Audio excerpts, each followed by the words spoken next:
Hello friend, welcome dream job अड्डा educational YouTube channel. आज मध्य प्रदेश पटवारी के हिंदी की क्लास का पार्ट 2 है। इसके पहले हम पार्ट 1 करा चुके हैं। यदि उसे नहीं देखा तो जाकर देख लीजिएगा।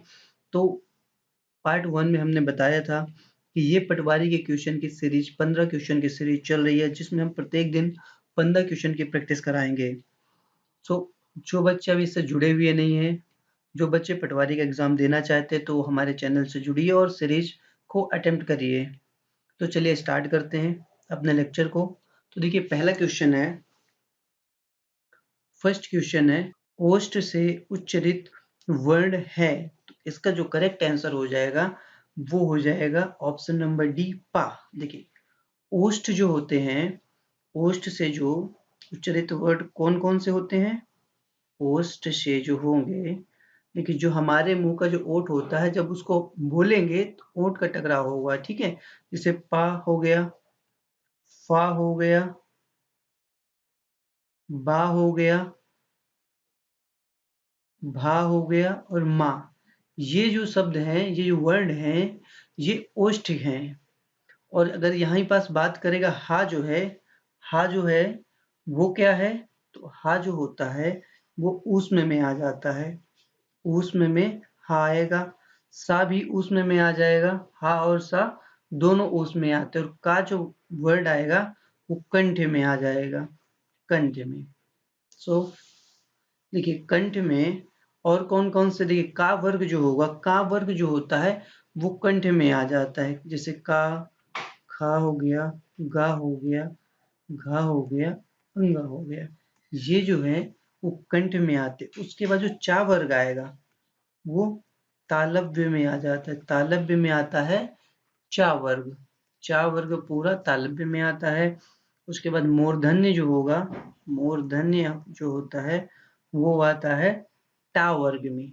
टा वर्ग के जितने भी वर्ड होते हैं वो मूर्धन्य में आते हैं। उसके बाद दंत आता है। दंत के लिए जो ता वर्ग होगा, ता वर्ग के प्रत्येक वर्ड जो आते हैं वो दंत में हो जाएंगे। ओष्ठक का तो लिख ही लिया है। तो चलिए चलते हैं नेक्स्ट क्वेश्चन पे। देखिए अनुग्रहित में किस प्रकार की अशुद्धि है? जो अनुग्रहित है, अनुग्रहित में किस प्रकार की अशुद्धि है? द्वित्व व्यंजन संबंधी, अनुनासिक संबंधी, राग के प्रयोग के संबंध में एंड उपसर्ग संबंधी। तो इसका जो करेक्ट आंसर होगा ऑप्शन नंबर सी होगा, राग के प्रयोग के संबंध में। देखिए जो लिखा है अनुग्रहित, ये शब्द गलत शब्द लिखा हुआ है। अनुग्रहित नहीं होता है, अनुगृहीत होता है। जैसे ये होता है अनुगृहीत होता है, ठीक है। तो इसका करेक्ट हो जाएगा ये, रा के प्रयोग के संबंध में गलत है, शुद्धि है। अनुनासिक में क्या होता है? देखिए अनुनासिक में चंद्र बिंदी होती है। जैसे यहाँ पर ये चंद्र बिंदी हो गई, अनुनासिक में आ जाता है। शिक्षक ही देश को भ्रष्टाचार से मुक्त कर सकता है, इस वाक्य में उचित निपात को बताइए। तो यहाँ पास निपात जो है एक तरह के अव्यय या अविकारी शब्द होते हैं, ठीक है, जो कि कोई वाक्य में बल देने के लिए प्रयोग किए जाते हैं। जैसे कोई वाक्य बोला, उसमें बल देने का के लिए यूज करते हैं। तो जैसे कि आपको एग्जाम्पल देके मैं बताता हूँ कि जैसे कि मैंने कहा कि सॉरी मैं दिल्ली मैं दिल्ली जाऊंगा। यह है, अगर मैं यहीं पास लिख दूं हाँ मैं दिल्ली जाऊंगा, हाँ मैं दिल्ली जाऊंगा, तो ये एक जोर दे रहा है। तो ये जो हाँ शब्द हो गया, ये जो हो जाएगा वो हो जाएगा निपात। इसको हम निपात कहेंगे। इस क्वेश्चन में क्या है, देखिए शिक्षक ही देश को भ्रष्टाचार से मुक्त कर सकता है। तो यहाँ पर ही शब्द जो है ये इस पूरे सेंटेंस को, पूरे वाक्य को जोर दे रहा है। तो यहाँ पर जो निपात हो जाएगा वो ही हो जाएगा। और जो ही है, देखिए निपात जो होते हैं 9 प्रकार के होते हैं। निपात जो होते हैं 9 प्रकार के होते हैं। और जो ही जो है वो कौन सा निपात है? वो आता है स्वीकृत बोधक। स्वीकृत बोधक निपात में आता है। बोधक निपात, जहां पास हम हाँ या फिर जी हाँ ऐसे शब्दों का प्रयोग करते हैं। यदि आपको निपात में क्या पूरा लेक्चर देखना है तो आप कमेंट बॉक्स में लिख दीजिएगा, तो मैं इसके लिए एक अलग से वीडियो निपात में बना दूंगा। चलिए नेक्स्ट क्वेश्चन है, असुर का पर्यायवाची निम्न में से कौन सा है? तो असुर का जो पर्यायवाची हो जाएगा, यहाँ पास हो जाएगा दानव।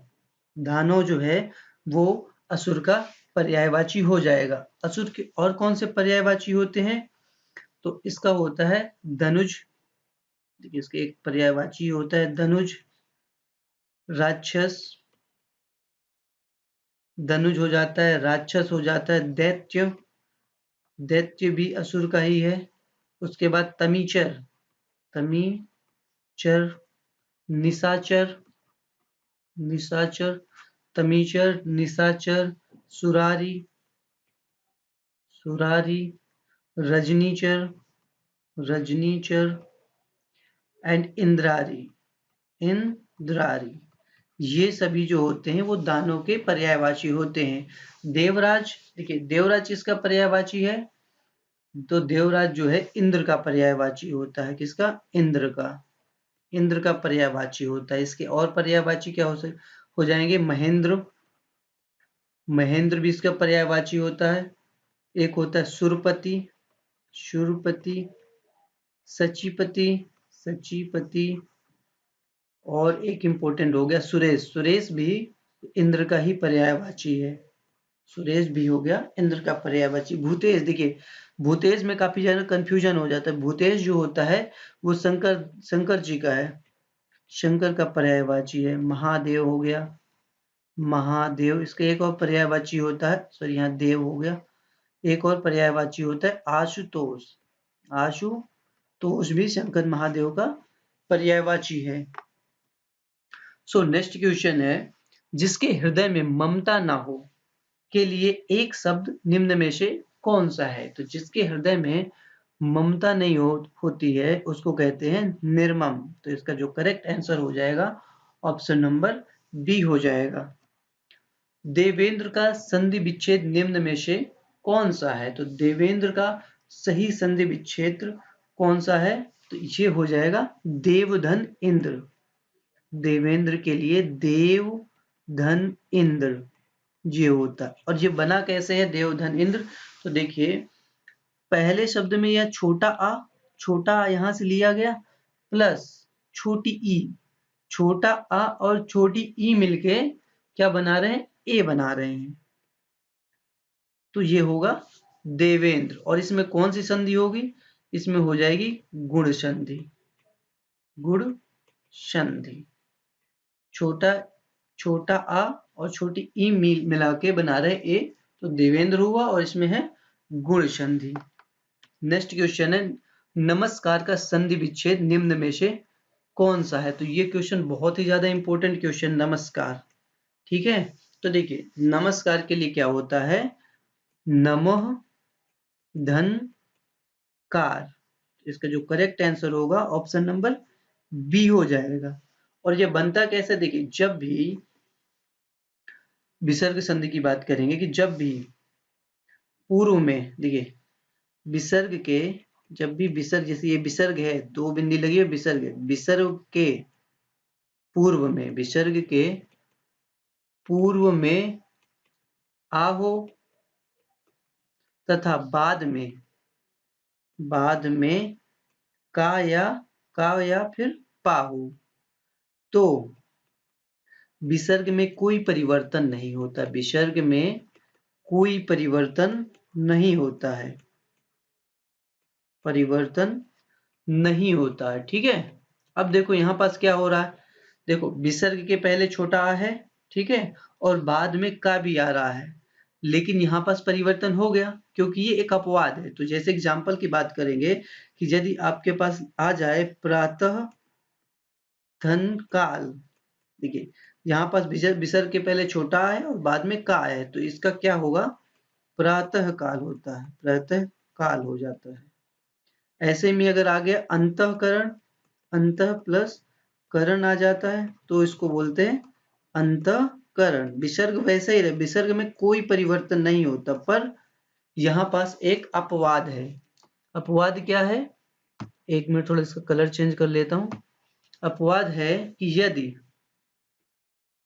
अपवाद ये है कि यदि यदि नमः जो है एवं ये पुर शब्द जो है पूर्व में विसर्ग होता है, यदि नमः धन पूर्व में विसर्ग होता है और ये जो आ और का आ रहे हैं, समझ रहे हो, जो आ और का, आ पहले और बाद में का आ रहा है और नमः पूर्व के साथ में जुड़ा होता है, तो ये जो परिवर्तित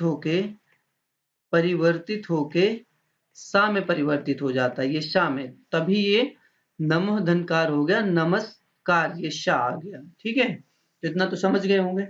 चलिए नेक्स्ट क्वेश्चन पे चलते हैं।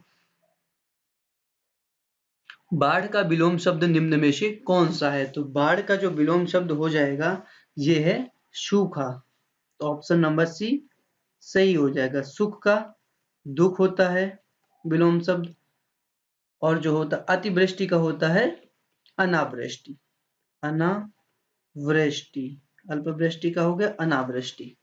नेक्स्ट क्वेश्चन, उ प्रत्यय से बना शब्द निम्न में से कौन सा है? तो उ प्रत्यय, देखिए प्रत्यय के बारे में हम कल की वीडियो में बता चुके हैं, तो जो आज फुल एक्सप्लेन तो करेंगे नहीं, तो अगर उस वीडियो को नहीं देखा है तो जाके देख लीजिएगा।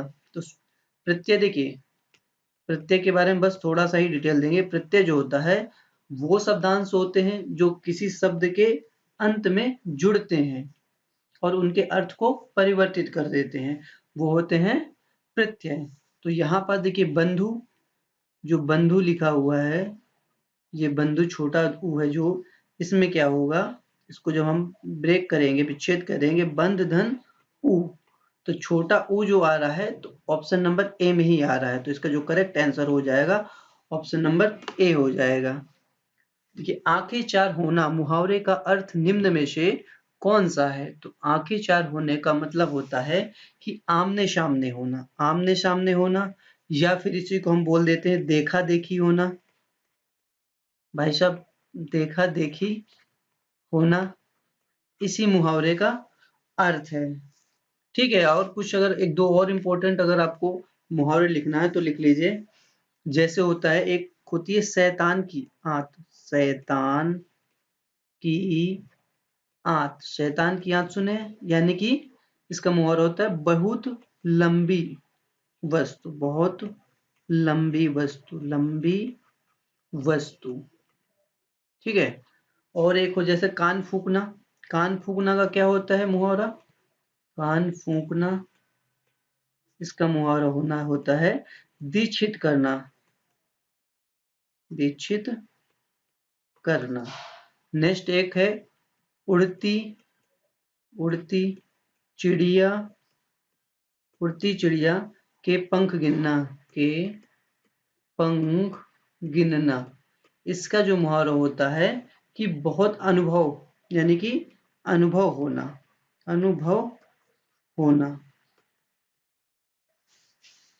सो नेक्स्ट क्वेश्चन, रात्रि का शुद्ध रूप निम्न में से कौन है? रात्रि, इसका जो शुद्ध रूप हो जाएगा, छोटा छोटा ई होता है तो ये होगा रात्रि, इसका जो करेक्ट आंसर हो जाएगा ऑप्शन नंबर बी हो जाएगा।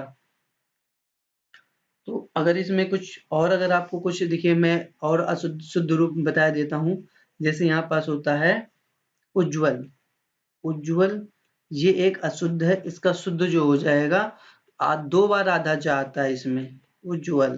ठीक है, यहीं पास श्रृंगार, ये बहुत ज्यादा पूछा जाता है क्वेश्चन, तो इसको तो जरूरी याद रखना, ये अशुद्ध शब्द है, इसका जो शुद्ध शब्द होता है श्रृंगार, ये ऐसे बनता है, ये गलत हो रहा है, ऐसे, ये श्रृंगार हो गया। ठीक है, इसका शुद्ध रूप ऐसे बनता है। या फिर एक और शब्द लिख लीजिए ज्योत्सना, ज्योत्सना। तो यहाँ पास क्या होता है, यहाँ पास ता भी आधा होता है, सा भी आधा होता है, ये इसका शुद्ध रूप है। इस साइड जो था अशुद्ध लिखा था, अशुद्ध, और यहाँ जो थे शुद्ध रूप था। सो यदि आपको वीडियो पसंद आए तो चैनल को सब्सक्राइब करिएगा। देखिए नेक्स्ट क्वेश्चन है, कनक कनकते शौगुनी मादकता अधिकाय व खाए बौराए जग चा पाए बौराए। इसमें कौन सा अलंकार होता है? तो इसमें जो अलंकार हो जाएगा यमक अलंकार हो जाएगा। कौन सा अलंकार? यमक अलंकार। देखिए, यमक अलंकार को पहचानने के क्या तरीके हैं कि एक शब्द एक से अधिक बार आए हो, एक से अधिक बार आए हो, और इनके अर्थ अलग अलग हो। ये शब्द आए हैं उनके अर्थ अलग अलग हो।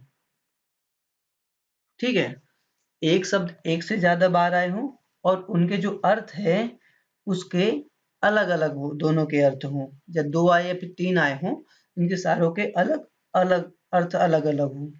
पर इनकी एक चीज और हो, देखिए यहाँ पास इनकी परिस्थितियां जो होंगी, परिस्थिति जो बैकग्राउंड होता है वो जो होता है वो सेम होता है। यानी कि एक ही वस्तु या प्राणी के बारे में बात हो रही होती है। ठीक है, अब देखिए यहाँ पास कैसे ये यमक अलंकार है। ये 2 बार कनक कनक शब्द आया। ठीक है, यानी कि यहाँ पास यमक अलंकार हो सकता है। अब देखिए यहाँ पास क्या है, पहले यमक का अर्थ होता है सोना, कनक का अर्थ है सोना, पहले कनक का अर्थ सोना, दूसरे कनक का अर्थ है धतूरा। धतूरा। अब क्या कह रहे हैं, कनक कनकते शौगुनी, मादकता अधिका, यानी कि जो सोने का नशा जो होता है वो धतूरे की नशे से 100 गुना ज्यादा होता है। 100 गुना उसकी जो नशा होता है, मादकता 100 गुना होता है। अब देखिए नीचे वाला क्या है, वाह खाए बौराए जग या पाए बौराए, यानी कि धतूरे को खा के भी लोग पागल हो जाते हैं और या फिर सोने को पाके भी पागल हो जाते हैं। तो यहाँ पास जो हो जाएगा यमक अलंकार हो जाएगा। देखिए श्लेष अलंकार और यमक अलंकार में कुछ खास अंतर नहीं है। देखिए वहां भी एक से एक अधिक बार शब्द आते हैं, शब्द के वहां पास भी अलग अलग अर्थ होते हैं, लेकिन वहां पास हर बार शब्द की परिस्थितियां अलग होती है श्लेष अलंकार में। अब देखिए यहाँ पर उपमा अलंकार। उपमा अलंकार क्या होता है, उपमा अलंकार में किसी चीज से तुलना की जाती है। उपमा अलंकार जो होता है इसमें तुलना की जाती है, तुलना की जाती है। जैसे कि मैं एग्जांपल दे रहा हूं कि जैसे एग्जांपल है, चांद सा सुंदर मुख, चांद सा सुंदर मुख है, चांद सा सुंदर मुख है। तो यहाँ पास चांद से तुलना कर रहे हैं मुख की, तो यहाँ पास उपमा अलंकार है। संदेह अलंकार क्या होता है, संदेह अलंकार में जो संदेह अलंकार होता है इसमें क्या होता है कि अत्यधिक समानता होती है, यानी उपमेय तथा उपमान में अत्यधिक समानता के कारण यहाँ पहचानना थोड़ा मुश्किल होता है। और इसको पहचानने की जो संदेह अलंकार है, इसको पहचानने की एक ट्रिक होती है। एक मिनट थोड़ा पेन का कलर चेंज कर लें। तो इसको पहचानने की संदेह अलंकार के को पहचानने की एक ट्रिक होती है कि यदि यदि यहाँ पास जो हमारा वाक्य है वहां पास या अथवा कीधो या अथवा कीधो किवा किवा आदि आए, आदि आए, वहां संदेह अलंकार होता है। यहाँ पास उपमेय उपमान अत्यधिक समानता होती है। ठीक है, जैसे कि अब इसके एग्जाम्पल की अगर बात करेंगे, तो एग्जाम्पल की बात अगर करेंगे कि यहाँ पर देखिए एग्जाम्पल में यह मुख है या चंद्र है, यह मुख है या चंद्र है। या फिर एक और एग्जाम्पल की अगर आप बात लिख लें, तो कि यहाँ पास एक और एग्जाम्पल है कि ये छींटे, ये छींटे हैं उड़ते, ये छींटे हैं उड़ते, अथवा मोती, अथवा मोती बिखर रहे, बिखर रहे। तो देखिए यहाँ पास या आया, या से समझ में आ रहा है कि यहाँ पर संदेह अलंकार है, और यहाँ पर देखिए अथवा आ गया। तो यहाँ पास ऐसे देख के हम ये समझ सकते हैं कि यहाँ पास कौन सा अलंकार है। तो चलिए नेक्स्ट क्वेश्चन पे चलेंगे। नेक्स्ट क्वेश्चन है, कमल नयन में कौन सा समास है। तो कमल नयन में यहाँ पास हो जाएगा कर्मधारय समास। ये कर्मधारय समास को पहचानने का क्या तरीका होता है कि इसमें उत्तर पद प्रधान होता है, उत्तर पद प्रधान होता है, प्रधान होता है। जब भी विग्रह करने पर, देखिए इसमें क्या होता है, विग्रह करने पर दोनों पद के मध्य में, यदि हम विग्रह कर रहे हैं तो उस दोनों पद के मध्य में क्या आए, है जो आए, या फिर आ जाए के समान आए, तो वहां पास हम कर्मधारय समास कर देते हैं। तो देखिए कमल नयन का जब हम विग्रह करेंगे तो क्या हो जाएगा, कमल के समान नयन, कमल के समान नयन, कमल नयन में कमल के समान नयन।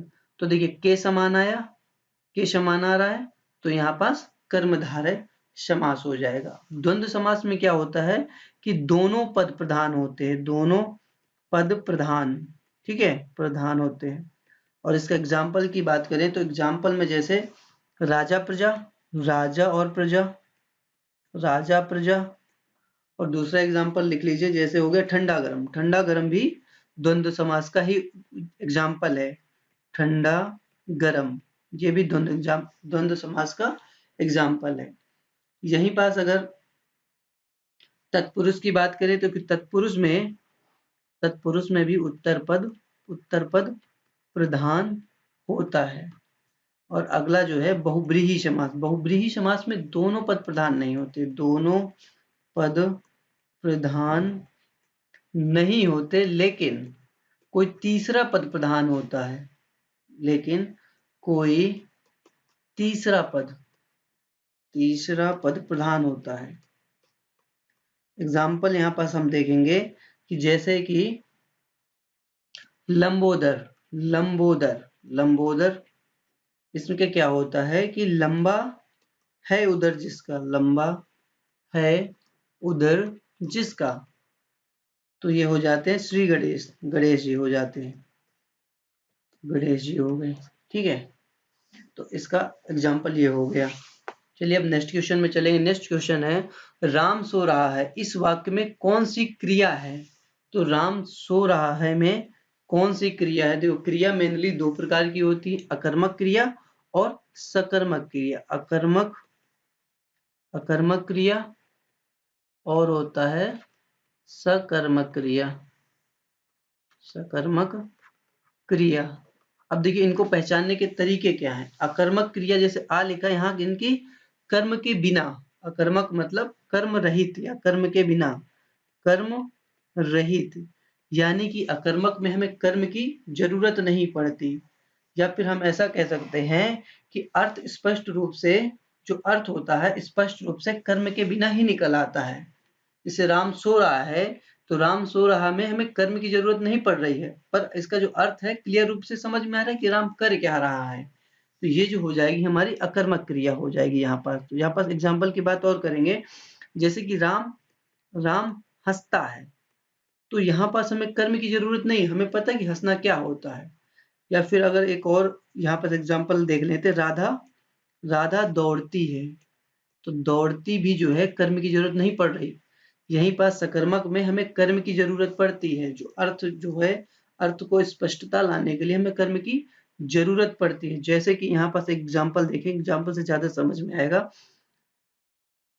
राम पढ़ता है, जब हम बोलते राम पढ़ता है तो आप स्पष्ट नहीं है क्या पढ़ता है। भाई किताब पढ़ सकता है, मैगजीन पढ़ सकता है, अखबार पढ़ सकता है, कुछ भी पढ़ सकते हैं, यानी कि इसमें हमें कर्म की जरूरत है। जब यहाँ पास हम लिख रहे हैं कि राम किताब पढ़ता है, तभी आपको क्लियर समझ में आ रहा है कि हाँ राम जो है किताब पढ़ रहा है। या फिर एक और लिखिए, राधा लिखती है, तो यहाँ पास भी हमें कर्म की जरूरत पड़ रही है। वे राधा क्या लिखती है, जैसे हमने कह दिया राधा पत्र लिखती है, तब समझ में आए कि राधा पत्र लिखती है, यानी कि एक कर्म की जरूरत हो गई है। तो अकर्मक में हमें कर्म की जरूरत नहीं पड़ती है, ऐसी चीज जिसमें हमें कर्म की जरूरत नहीं, स्पष्ट रूप से बिना कर्म के आ जाए अर्थ, जैसे कि कोई नहा रहा है, कोई दौड़ रहा है, हंस रहा है, तो इनमें अकर्मक क्रिया होगी। तो यहाँ पास राम सो रहा था, तो हमें स्पष्ट रूप से पता है कि राम क्या कर रहा है, तो इसमें अकर्मक क्रिया हो जाएगी। नेक्स्ट क्वेश्चन है, लड़का पेड़ से गिरा। लड़का जो है पेड़ से गिरा में कौन सा कारक है? देखिए कारक की बात है, कारक जो होते हैं मेनली 8 प्रकार के होते हैं, ठीक है, 8 प्रकार के मेनली कारक होते हैं। तो चलिए पूरे 8 प्रकार के कारक लिख देते, वीडियो थोड़ा सा लंबी हो जा रही है तो थोड़ा फास्ट करेंगे। देखिए कारक 8 प्रकार के मेनली होते हैं, जैसे हो गए कर्ता, कर्ता ने हो जाता है, ये जो ने है जो है वो कारक चिन्ह है, ठीक है। कर्ता ने कर्म को करण से, करण से का यहीं पास एग्जांपल लिख लीजिए कि जैसे कि मैं कहा कि मैं कलम से लिखता हूं, मैं कलम से लिखता हूं, तो यहाँ पास जो आएगा कारक, इस से के लिए जो कारक है वो करण आएगा, ठीक है। कर्ता ने कर्म को करण से संप्रदान के लिए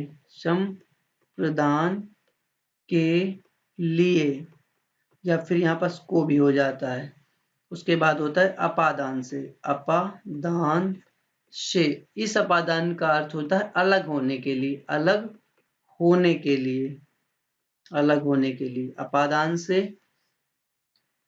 फिर है संबंध का की, संबंध होता है का की के, एंड देन अधिकरण में पर, अधिकरण में पर, ये होते हैं। संबोधन भी होता है, संबोधन ए, संबोधन के लिए चलो लिख दे रहा हूँ, संबोधन भी हो जाता है, मेनली 8 ही होते हैं संबोधन के लिए, जैसे ए आ गया, यहाँ पास ऐसा आ गया, हे आ गया। तो यहाँ पास जो क्वेश्चन होगा से, यानी कि पेड़ से गिर रहा है लड़का, यानी कि लड़का पेड़ पे चढ़ा, उससे गिर रहा है, यानी कि उससे अलग हो रहा है, तो अलग होने के लिए अपादान कारक है। तो यहाँ पास ऑप्शन नंबर ए सही हो जाएगा।